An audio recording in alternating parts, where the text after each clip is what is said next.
الحمد لله وكفى والسلام على عباده الذين اصطفى أما بعد قال الله تعالى أعوذ بالله من الشيطان الرجيم بسم الله الرحمن الرحيم يا أيها الذين آمنوا كتب عليكم الصيام كما كتب على الذين من قبلكم لعلكم تتقون أياما معدودات صدق الله العظيم. محترم سامعین، میرے عزیز ساتھیوں، کہ اس بابرکت مجلس کے اندر، اس بابرکت دین کے اندر اور اس بابرکت مہینے کے اندر اس وقت ہم بات کریں گے روزوں کے اوپر. رمضان کا مہینہ آ رہا ہے. اب زکوٰۃ کے باب کو ہم نے یہیں پر ختم کرنا پڑے گا. جو موٹے موٹے مسائل تھے مختصر طور پر ہم نے بیان کیے، اور اس کے علاوہ اگر آپ کو کوئی سوال ہو تو آپ آگے چل کر پوچھ سکتے ہو انشاءاللہ. البتہ یہ ہے کہ وقت کی قلت کی وجہ سے جس موضوع پر مجھے بات کرنی ہے اس کا لانا ضروری تھا. رمضان المبارک کا بابرکت مہینہ آ رہا ہے کہ جس طرح نماز فرض ہے دن میں 5 وقت، اس طرح سال میں رمضان المبارک کے مہینے کے روزے بھی فرض ہیں. زندگی میں ایک مرتبہ حج بھی فرض ہے. سال میں ایک مرتبہ صاحب نصاب ہونے کی بنیاد پر زکوٰۃ بھی فرض ہے. تو یہ سارے فرائض ہے جس کا سمجھنا، ان کے فضائل کو سمجھنا، ان کے مسائل کو سمجھنا ہر مسلمان پر فرض ہے. اگر ایک مسلمان کو نماز پڑھنے کا طریقہ نہیں آتا ہے تو اس کے لیے نماز پڑھنے کے طریقے کو سیکھنا فرض ہے. کیوں؟ کہ اگر طریقہ آئے گا تب تو جا کر کے وہ فرض کو بجا لائے گا.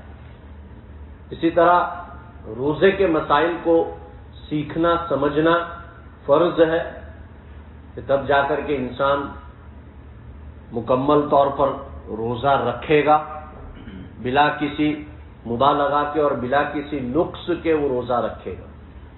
کہ کسی کو معلوم ہی نہیں ہے روزے کے فرائض کیا ہے، روزے کے اندر مسائل کیا ہے، تو وہ تو اپنے طور پر بس بھوکا رہے گا پورا دن اور سمجھے گا یہی روزہ ہے. اصل روزے کا جو مفہوم ہے اور معنی ہے کہ کھانے پینے والی چیزوں سے اپنے آپ کو الگ رکھنا. اصطلاح نے اس کو مفہوم اور معنی بیان کیا ہے. لیکن کچھ چیزیں ایسی ہوتی ہے جس کو اللہ تبارک و تعالی نے روزے کے اندر لازم رکھا.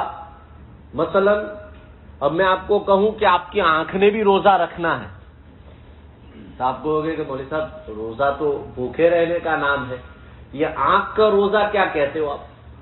میں آپ کو کہوں گا کہ آپ کے کان نے بھی روزہ رکھنا ہے. میں آپ کو کہوں گا آپ کی زبان نے بھی روزہ رکھنا ہے. میں آپ کو کہوں گا آپ کے ہاتھ پیر نے بھی روزہ رکھنا ہے. تو آپ کہو گے کہ یہ کون سے روزے کی بات کر رہے ہو؟ آنکھ کے روزے سے میری مراد یہ ہے کہ آنکھ کے گناہ سے بچنے کا نام بھی روزہ ہے. کان کے روزے سے میری مراد یہ ہے کہ کان سے سننے والے گناہ سے بچنا بھی روزہ ہے. زبان کے روزے سے مراد یہ ہے کہ غیبت، چغلی اور لایعنی باتوں سے بچنا، گالی گلوچ سے بچنا، یہ بھی روزہ ہے. ہاتھ پیر کے روزے سے مراد یہ ہے کہ ہاتھ سے کیے جانے والے گناہ سے بچنے کا نام بھی روزہ ہے. پیر سے چل کر کے جانے والے گناہ سے بچنا بھی روزہ ہے. تو لہذا یہ ہو گیا آپ کا پورا مکمل روزہ. ورنہ اگر یہ ہے کہ آپ صرف بھوکا رہتے ہو سحری سے لے کر کے افطاری تک، اور اس کے بعد آپ اپنی زندگی گناہ کے اندر مست لگا رہے ہو، آنکھوں کا گناہ بھی ہو رہا ہے، بد نظری بھی ہو رہی ہے، آپ بازار میں بھی جا رہے ہو اور جا کر کے بد نظری بھی کر رہے ہو، کان سے موسیقی، میوزک اور اسی طرح سے فحش چیزیں بھی سنتے ہو، اور زبان سے بھی آپ بس جو چاہے جو دل میں آئے بول دیا آپ نے، تو یہ آپ کا روزہ جو ہے وہ مکمل روزہ نہیں ہوا. بہرحال روزے کا لغت کے اندر جو معنی ہے امساک، یعنی کہ مطلقاً رکنا، اور اصطلاح شریعت کے اندر ان الفاظ کا مفہوم ہے کہ فجر سے غروب آفتاب تک روزے کی نیت کے ساتھ کھانے پینے، جماع کرنے اور بدن کے اس حصے میں کہ وہ اندر کے حکم میں ہو کسی چیز کا داخل کرنے سے روکنا، یہ روزہ ہے۔ نیز روزہ دار کا مسلمان اور حیض اور نفاس سے پاک ہونا اس کے صحیح ہونے کے شرائط سے ہے، یعنی کہ مسلمان پر روزہ فرض ہے، غیر مسلمان پر روزہ فرض ہے ہی نہیں۔ اور ایک عورت جو حیض اور نفاس کے ایام میں ہو اس پر بھی روزہ فرض نہیں ہے، اور آگے چل کر آئے گا بیان کے اندر کہ اور کون سی چیزیں ہیں جس کی بنا پر روزے کی فرضیت ثابت ہو جاتی ہے وقتی طور پر۔ کیسا بیمار کہ جس کی بیماری کے بڑھنے کا اندیشہ ہو، یا ایسا بیمار جو بھوکا نہیں رہ سکتا ہو، یا ایسا شوگر کا مریض کہ جس کے لیے شوگر کی دوائی لینا لازم ہے، ورنہ اس کی شوگر کم ہونے کی وجہ سے اس کو ہائپو بھی ہو سکتا ہے، ہارٹ اٹیک بھی ہو سکتا ہے، کڈنی ڈیزیز بھی ہو سکتی ہے، کچھ بھی ہو سکتا ہے۔ تو ایسے مریض جن کی جان کا خدشہ ہے اس کے لیے پھر روزے کی معافی ہے، البتہ یہ ہے کہ وہ فدیہ ادا کرے، اپنے روزے کا کفارہ ادا کرے، یہ لازم ہے۔ اگر کوئی غریب ہے جو خود بذات خود فدیہ ادا نہیں کر سکتا تو اس کے لیے ضروری ہے کہ پھر وہ رکے، اس کا جب بیماری ٹھیک ہو جائے تو اس کے بعد، حالانکہ حیض اور نفاس کے روزے کی تو قضا ہے، اس کی تو قضا لازم ہے اس بندے پر، البتہ ایک ہی روزے پر ایک قضا ہے، ایک روزے کے بدل ایک روزہ۔ ہاں البتہ یہ ہے کہ اگر کوئی بندہ جان بوجھ کر کے رمضان کے روزے کو چھوڑ دے بلا کسی عذر کے، تو اس بندے کے لیے شریعت نے سزا کے طور پر ایک روزے کے بقدر 60 روزے رکھنے کا حکم دیا ہے، یہ اس کی قضا ہوگی، لازم ہے اس کو۔ اس کے بعد یہ توبہ وغیرہ کا آگے انشاءاللہ میں بتاؤں گا۔ روزے کی اہمیت اور فضیلت کو سنیں۔ اسلام کے جو 5 بنیادی ارکان ہیں ان میں روزے کا تیسرا درجہ ہے، گویا روزہ اسلام کا تیسرا رکن ہے۔ اس اہم رکن کی جو تاکید اور بیش از بیش اہمیت ہے اسے ماہرین شریعت ہی بخوبی جان سکتے ہیں۔ روزے کا انکار کرنے والا کافر ہے اور اس کا تارک فاسق ہے، یعنی چھوڑنے والا، روزے کو چھوڑنے والا فاسق ہے اور اشد گنہگار ہوتا ہے۔ چنانچہ در مختار کے باب ما یفسد الصوم میں یہ مسئلہ اور حکم نقل کیا گیا ہے۔ وَلَوْ أَكَلَ عَمَدًا أَشْهُرَةً بِلَا عُذْرٍ يُقْتَلُ، جو شخص رمضان میں بلا عذر علی الاعلان کھاتا پیتا نظر آئے اسے قتل کر دیا جائے، یعنی کہ جان بوجھ کر۔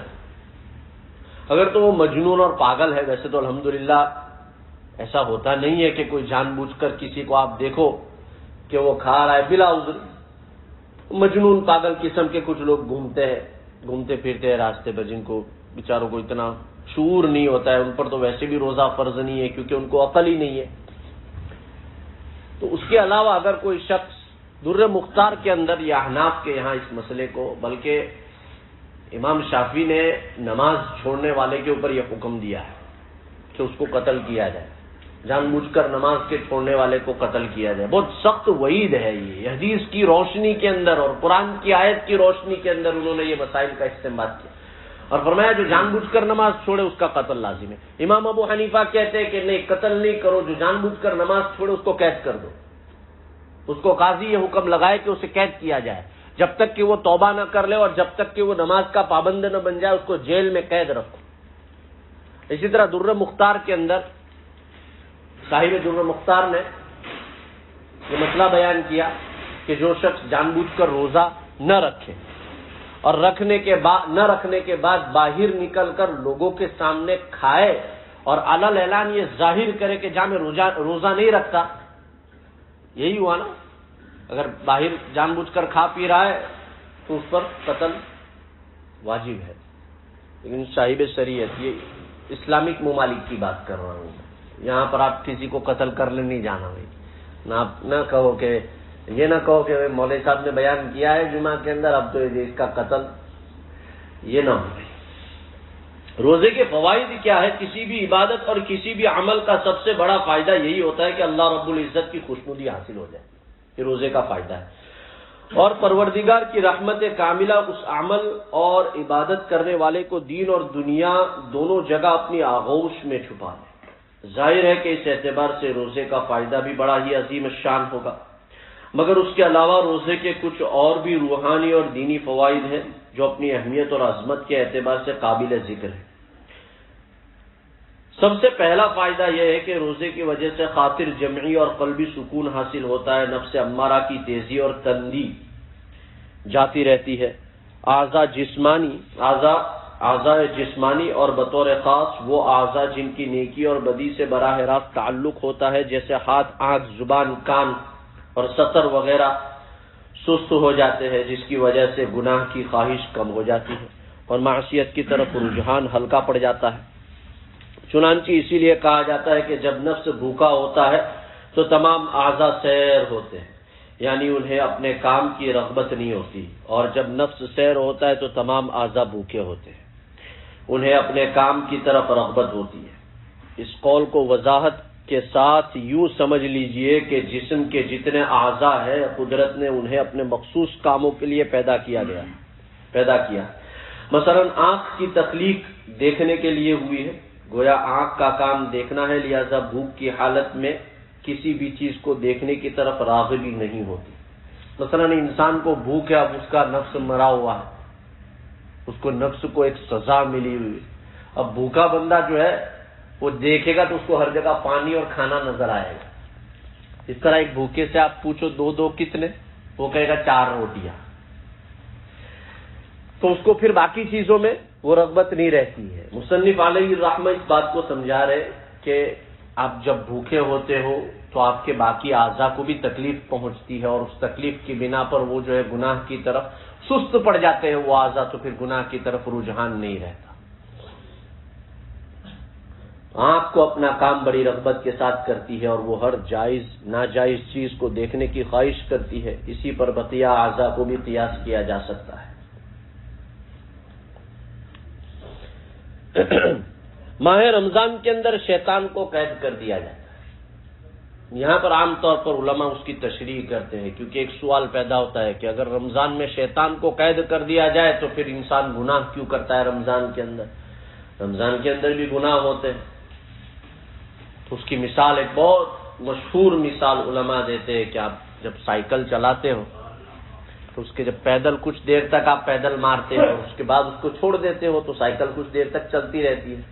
لہٰذا جو گندگی اور جس غلاظت کے اندر شیطان نے ہمیں نعوذ باللہ رکھا ہوا ہوتا ہے پورا 11 مہینے، اور جس چیز کا شیطان نے ہمیں عادی بنایا ہوا ہوتا ہے پورے 11 مہینے، تو اس کی عادت نفس کے اندر باقی رہتی ہے، جس کی بنیاد پر انسان رمضان کے اندر بھی پھسل جاتا ہے۔ لیکن بہت کم ایسا دیکھنے کو ملتا ہے، ورنہ شرابی شراب چھوڑ دیتا ہے رمضان کے اندر، جواری جوا چھوڑ دیتا ہے رمضان کے اندر۔ آپ نے دیکھا ہوگا بڑے بڑے گناہ کرنے والے، زنا کرنے والے، بڑے بڑے گناہ کرنے والے رمضان کے اندر باز آ جاتے ہیں۔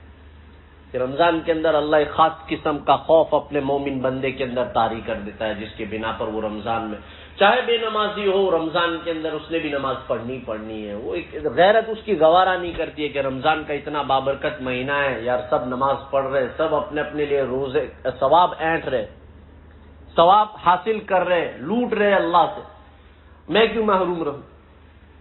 لہذا لیکن حدیث شریف میں آتا ہے کہ رمضان کے اندر اللہ شیطان کو قید کر لیتے ہیں۔ عن ابی ہریرہ قال رسول اللہ صلی اللہ علیہ وسلم اذا دخل رمضان فتحت ابواب السماء وفي روایت فتحت ابواب الجنہ وغلقت ابواب جہنم وسلسلت الشیاطین وفي روایت وفتحت ابواب الرحمہ، متفق علیہ۔ اس حدیث کو غور سے سنے، حضرت ابو ہریرہ رضی اللہ تعالیٰ عنہ روایت کرتے ہیں کہ رمضان کریم میں رمضان کے اندر رسول اللہ صلی اللہ علیہ وسلم نے رمضان کے بارے میں فرمایا کہ جب ماہ رمضان شروع ہوتا ہے تو آسمان کے دروازے کھول دیے جاتے ہیں۔ ایک دوسری روایت میں یہ ہے کہ جنت کے دروازے کھولے جاتے ہیں اور دوزخ کے دروازے بند کر دیے جاتے ہیں، نیز شیاطین کو قید کر دیا جاتا ہے۔ ایک اور روایت کے الفاظ یہ ہے کہ آسمان کے دروازے کھول دیے جاتے ہیں یہ ہے کہ رحمت کے دروازے کھول دیے جاتے ہیں. یہ دوسری روایت میں بخاری شریف اور مسلم شریف نے اس روایت کو نقل کیا. اس کی تشریح میں مصنف علیہ الرحمہ فرماتے ہیں کہ آسمان کے دروازے کھول دیے جاتے ہیں سے اس بات کی طرف کنایہ مقصود ہے کہ اس ماہ مقدس کے شروع ہوتے ہی باری تعالیٰ کے پے در پہ رحمت کا نزول شروع ہو جاتا ہے اور بندوں کے اعمال بغیر کسی معنی اور رکاوٹ کے صعود کرتے ہیں. نیز باب قبولیت ہو جاتی ہے اور بندہ جو دعا مانگتا ہے، یعنی قبولیت کے دروازے کھول دیے جاتے ہیں اور بندہ جو دعا مانگتا ہے بارگاہ رسالت میں کہ اس کو شرف قبولیت سے سرفراز ہوتی ہے، اس کی دعا قبول ہو جاتی ہے. جنت کے دروازے کھولے جاتے ہیں. اس طرف کنایہ مقصود ہے کہ بندے کو ان نیک اور اچھے کاموں کی توفیق عطا فرمائی جاتی ہے کہ جو دخول جنت کا ذریعہ ہوتے ہیں. اور بعض محدثین کہتے ہیں کہ جنت کے دروازے کھولے جانے سے مراد یہ ہے کہ جنت کے اندر جس مومن کی موت ہوتی ہے، رمضان المبارک کے اندر جس مومن کی موت ہوتی ہے، بشرطے کہ کبیرہ کا ارتکاب نہ کیا ہو، اور اگر کیا بھی ہو تو معافی مانگ لی ہو اور ایمان پر باقی ہو، اللہ تبارک و تعالی اسے سیدھا جنت میں داخل کر دیتے ہیں. لہٰذا ہمارے اکابرین جو ہے جب اللہ سے دعا کرتے ہیں تو کہتے ہیں کہ اللہ رمضان المبارک کی موت عطا کرنا، جمعہ کے فضائل ہے تو جمعہ کی موت عطا کرنا، اے اللہ آخری 10 دن کی موت عطا کرنا، اے اللہ شب قدر کی موت عطا کرنا. تو ہمارے اکابرین جو ہے ایسی موت مانگتے ہیں. تو لہذا جنت کے دروازے کھول دیے جاتے ہیں اور جہنم کے دروازے بند کر دیے جاتے ہیں مومنین کے اوپر جہنم کے. لہذا یہ نہ کوئی شخص سوچے کہ ایک کافر ہے وہ اگر رمضان میں مر جائے تو اس کا کیا حکم ہے. ظاہر بات ہے کہ اس کے لیے تو آیت صاف ہے قرآن کی کہ ایک کافر جو ایمان کے بغیر دنیا سے چلا گیا، افسوس کا مقام ہے کہ اللہ نے اسے جو ہے ایمان سے نہیں نوازا. ہمارے لیے عبرت کا مقام ہے. لہذا یہ ہے کہ ہم یہ نہ سوچے کہ وہ کافر بھی جنت میں جائے گا. جنت میں جانے والوں کے لیے جو ہے روزے داروں کا ایک مخصوص یعنی کہ دروازہ اللہ نے مقرر کیا ہے. باب الریان جس کو کہتے ہیں، اس کے متعلق حدیث شریف میں آتا ہے، بخاری اور مسلم کی روایت ہے. عن سالم بن سعد قال قال رسول اللہ صلی اللہ علیہ وسلم فی الجنة 8 ابواب منها باب يسمى الریان لا يدخله الا الصائمون. متفق علیہ. فرمایا حضرت سہل بن سعد رضی اللہ تعالیٰ عنہما روایت کرتے ہیں کہ رسول اللہ صلی اللہ علیہ وسلم نے فرمایا جنت کے 8 دروازے.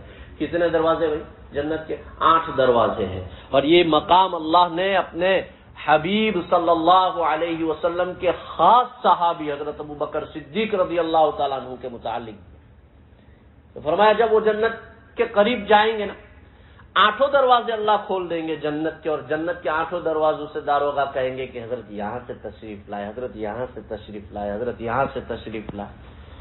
اللہ کے رسول صلی اللہ علیہ وسلم کا فرمان ہے کہ میرے ابو بکر کے لیے 8 دروازے جنت کے کھول دیے جائیں. تو یہاں فرمایا حدیث کے اندر کہ 8 دروازے جنت کے. اور روزے دار کو حکم دیا جائے گا کہ جس کا نام ریان ہے اس دروازے سے صرف روزے دار داخل ہوں گے. باب الریان سے کہ ریان کے معنی سیراب ہونا، کہ جیسے داخل ہوگا نا دسترخوان لگے ہوئے ہوں گے. آپ نے دیکھا ہوگا یہ شادی کے اندر آپ ہال میں جاتے ہو تو آپ گئے ہو تو ایسے ٹیبل بچھے ہوئے ہیں دسترخوان اور وہ رنگ برنگے پھول وغیرہ لگائے ہوئے ہوتے ہیں کہ مہمانوں کا استقبال ہو رہا ہے. تو یہاں پر اس دروازے کا جو نام ہے باب الریان، ریان کا معنی ہے سیراب ہو، کہ آپ جب جاؤ گے اللہ تعالیٰ آپ کو اپنے طریقے سے سیراب کریں گے.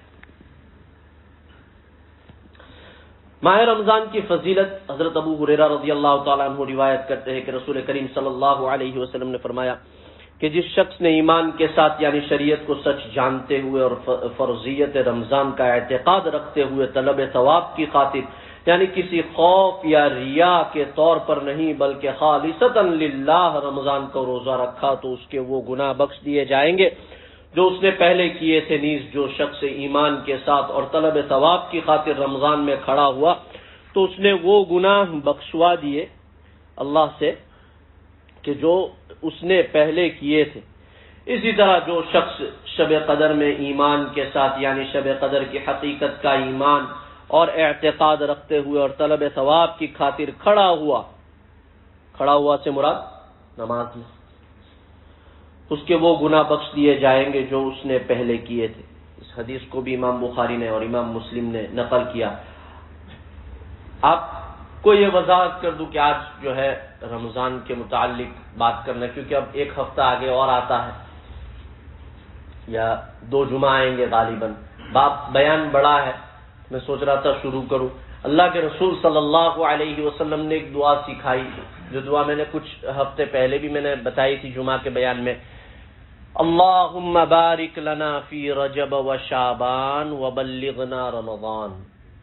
حتی الامکان سب کو یاد ہوتی ہے یہ دعا، اور پڑھنی بھی چاہیے، ہر وقت اس دعا کو پڑھنی چاہیے، کہ اس کی تشریح کے اندر محدثین فرماتے ہیں کہ اللہ کے رسول صلی اللہ علیہ وسلم رجب کا مہینہ جب شروع ہو جاتا، رجب کا چاند جب شروع ہو جاتا، تو اس وقت سے خوشی مناتے اللہ کے رسول صلی اللہ علیہ وسلم کہ اب رمضان قریب آ گیا، رمضان کے قریب آنے کی خوشی مناتے، اور خوشی کے موقع پر اس دعا کو پڑھتے کہ اللہ مجھے رجب میں بھی برکت عطا فرما، مجھے شعبان کے مہینے میں برکت عطا فرما، اور مجھے رمضان تک پہنچا دے، یعنی جس کی مجھے خوشی ہو رہی ہے اس وقت، اس خوشی کو مجھے حاصل کروا دے۔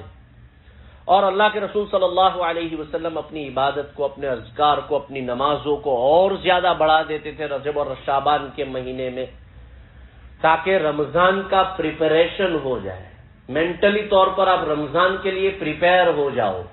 اس لیے فرمایا رجب کے اندر اور شعبان کے اندر اپنی عبادت کو بڑھا دو۔ جو شخص تہجد کا عادی نہیں ہے اس نیت کے ساتھ سوئے، یا پھر ہمارا حضرت فرماتے ہیں کہ رات کو سونے سے پہلے 4 رکعت، 6 رکعت، 8 رکعت یا 7 رکعتوں کے اندر وتر کے ساتھ جو ہے آپ ملا لو تہجد کی نیت سے، اللہ تعالیٰ تہجد کا ثواب دے دے گا آپ کو۔ کم از کم اتنا تو ہم سب مومن کر سکتے ہیں، ہم سب مسلم اتنا تو کر سکتے ہیں کہ رات کو چلو نہیں اٹھ پاتے، پورا دن کام کیا ہے، تھک گئے ہیں، رات کو سونے سے پہلے تہجد کی نیت سے کچھ رکعت پڑھ کر کے سو، اللہ تعالیٰ تہجد کا ثواب عطا کر دیں گے۔ لہذا یہ ہے کہ نفس کو مارنے کے لیے، مجاہدہ کرنے کے لیے آدھی رات کو اٹھانا اپنے آپ کو تھکان کے باوجود، اور پھر اس کے بعد 4 رکعت، 6 رکعت، 8 رکعت، بلکہ 12 20 تک ثابت ہے۔ تو پڑھنا یہ اپنے نفس کو مارنا ہوا، اس پر جو اجر ملے گا وہ ادھر نہیں ملے گا، کیونکہ یہاں پر آپ نے اپنے نفس کو مار کر کے اپنے آپ کو بستر سے الگ کیا ہے۔ لہٰذا ہر ایک کو یہ چاہیے کہ ایک نیت کرے۔ حضرت حفصہ رضی اللہ تعالی عنہ ازواج مطہرات میں سے اللہ کے رسول صلی اللہ علیہ وسلم کی ایک بیوی، جو حضرت عمر ابن الخطاب رضی اللہ تعالیٰ عنہ کی بیٹی بھی ہے، حضرت عبداللہ ابن عمر رضی اللہ تعالیٰ عنہ کی بہن ہے۔ تو ایک مرتبہ عبداللہ ابن عمر رضی اللہ تعالیٰ عنہ نے اپنی بہن سے درخواست کی کہ بہن، جب اللہ کے رسول صلی اللہ علیہ وسلم کی باری آپ کے حجرے مبارک میں ہو، آپ کے گھر میں ہو، اور آپ دیکھو کہ اللہ کے رسول صلی اللہ علیہ وسلم خوش باش ہے، تو آپ ایک سوال کیوں نہیں کرتے میرے لیے کہ یا رسول اللہ میرے بھائی عمر کے بارے میں آپ کا کیا خیال ہے، عبداللہ ابن عمر کے بارے میں کیا خیال ہے، کہ کیا آپ اس کو کیسا جانتے ہو، کیسا ہے میرا بھائی۔ خود بذات خود عبداللہ یہ سوال کرواتے ہیں کہ دیکھو صحابہ میں جستجو دیکھو کہ صحابہ اللہ کے رسول صلی اللہ علیہ وسلم کی زبانی جاننا چاہتے کہ اس صحابی کے بارے میں اللہ کے رسول کا کیا خیال ہے۔ تو حفصہ نے کہا ٹھیک ہے۔ تو حضرت حفصہ رضی اللہ تعالی عنہ ایک مرتبہ اللہ کے رسول صلی اللہ علیہ وسلم کو دیکھا خوش موقع پر، تو پوچھا کہ یا رسول اللہ آپ کا خیال میرے بھائی عبداللہ کے بارے میں کیا ہے۔ تو اللہ کے رسول صلی اللہ علیہ وسلم نے جواب دیا کہ حفصہ بہت اچھا ہے، عبداللہ بہت نیک ہے، بہت پرہیزگار ہے، اور علم کی طلب میں ہر وقت رہتا ہے، بہت جستجو، لیکن عشاء پڑھ کر سوتا ہے، سیدھا فجر میں اٹھتا ہے۔ کیا کہا؟ عشاء پڑھ کر سوتا ہے، سیدھا فجر میں اٹھتا ہے۔ تو کاش عبداللہ تہجد شروع کر دے، رات کو اٹھ کر کے، آدھی رات اٹھ کر کے اللہ کے سامنے بیٹھ کر مانگے، اللہ کے ساتھ آہو زاری کرے، اللہ کے ساتھ سرگوشی کرے، بات کرے اللہ کے ساتھ، تو کتنا اچھا ہو جائے۔ جب حضرت حفصہ نے یہ بات کہی عبداللہ کو، تو عبداللہ ابن عمر رضی اللہ تعالیٰ عنہ کہتے اس دن سے لے کر کے میں نے تہجد شروع کی اور اپنے آخری دم تک ایک دن بھی میں نے تہجد نہیں چھوڑی. اتنی عزیز عبادت اللہ کے رسول صلی اللہ علیہ وسلم کے نزدیک تہجد کی نماز بہت عزیز عبادت ہے کہ شروع میں مشکل ہو جائے گا آپ کو، تو لہٰذا یہ ہے کہ رات کو سونے سے پہلے ہی پڑھ لیں کچھ دن، کم از کم آپ تہجد گزار میں تو آپ کا نام آ جائے. اس کے بعد پھر دھیرے دھیرے ایک ترتیب بن جائے گی، ایک ذوق اور شوق بن جائے گا آپ کی زندگی کے اندر. پھر اس کے بعد آدھی رات کو اٹھ کر پڑھنا شروع کریں. انشاءاللہ آگے جو ہے پھر اگلے ہفتے اس پر بات ہوگی. وآخر دعوانا الحمد للہ رب العالمین.